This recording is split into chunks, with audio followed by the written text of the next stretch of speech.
How to send expiring photos on Telegram. So hello guys, welcome back to my YouTube channel. In this quick tutorial I'll be showing you how you can easily send expiring photos on Telegram.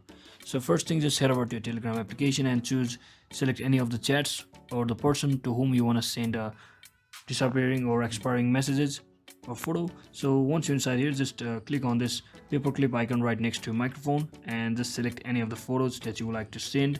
So I'll just click on this photo. Just don't select it as this circular button. You just have to insert or select the images picture just like this, and you will be seeing this option which is a 1. So just tap on this and it basically means view only once. You can also send this photo as a view once option. So since we want to create it as an expiry photo, so I'll just select like a 3 seconds. So the photo will be deleted, as you can see, after 3 seconds after opening.